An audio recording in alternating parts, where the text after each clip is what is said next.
السلام علیکم ناظرین، میں ہوں جمال یعقوب جعفری اور میرے عقب میں جو آپ دیکھ رہے ہیں یہ ماسک، اس کو کہتے ہیں دا گریٹ ماسک آف سمرا۔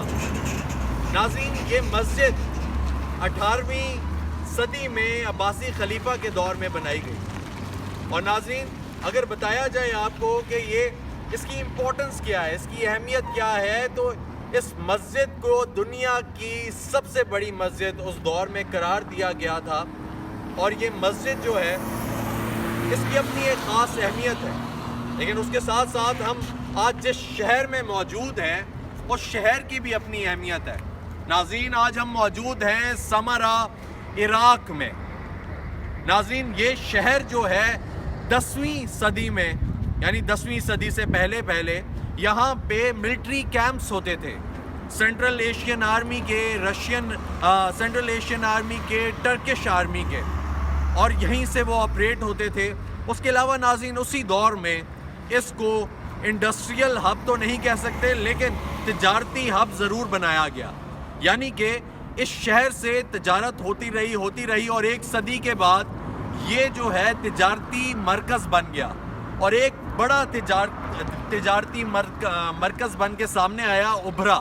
تو ناظرین اس کے بعد اگر ہم بات کریں تو آ جاتی ہے 11ویں 12ویں صدی، لیکن 10ویں صدی میں ہی اس کو زائرین کے لیے ایک امپورٹنٹ شہر، خاص شہر کہا گیا۔ اب وہ کیوں کہا گیا اس پہ ہم بات بعد میں کریں گے، لیکن 12ویں اور 13ویں صدی میں کچھ ایسے حالات پیدا ہوئے کہ یہ شہر انڈسٹریل ہب اور تجارتی ہب نہ رہا۔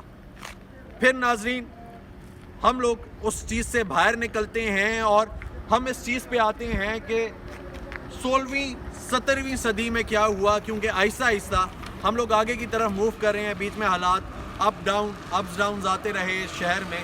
آپ نے سنا ہوگا ایک بہت ہی امپورٹنٹ، ایک خاص وار تھی، آٹومن پرشین وار۔ جی ہاں ناظرین، وہ اسی جگہ پر لڑی گئی، اور اس کو اہمیت ہسٹری میں، ماضی میں اس لیے حاصل ہے کیونکہ اس میں 50,000 سے زیادہ کیجویلٹیز ریکارڈ کی گئیں۔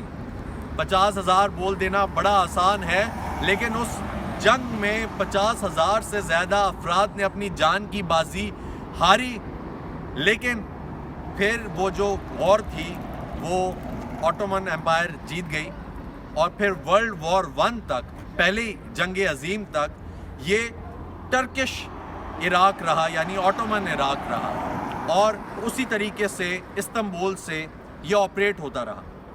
ناظرین پھر اس کے بعد فرسٹ ورلڈ وار کے بعد ہم تھوڑا سا سینیریو ڈسکس کرتے ہیں۔ وہ ایسا ہے کہ ایک ٹرائنگل بنتا ہے جس کو سنی ٹرائنگل کہتے ہیں، وہ اسی جگہ سے آپریٹ ہوتا تھا۔ اب سنی ٹرائنگل کو کیوں امپورٹنس حاصل ہے؟ وہ اس لیے حاصل ہے کیونکہ یہاں پہ سول وارز کا سلسلہ جاری رہا اور ابھی تک جاری ہے۔ تو ناظرین وہ جو سنی ٹرائنگل ہے اس کو امپورٹنس اس لیے حاصل ہے کیونکہ جو شیعہ مسلمز ہیں ان کے 2 بڑے امام، 12 اماموں میں سے امام تقی اور امام حسن عسکری کا مزار، یعنی کہ روضہ یہاں پہ ہے، اور بڑے عقیدے سے، بڑے دل سے لوگ یہاں پہ ان کے زائرین بن کر آتے ہیں، زیارت کے لیے آتے ہیں۔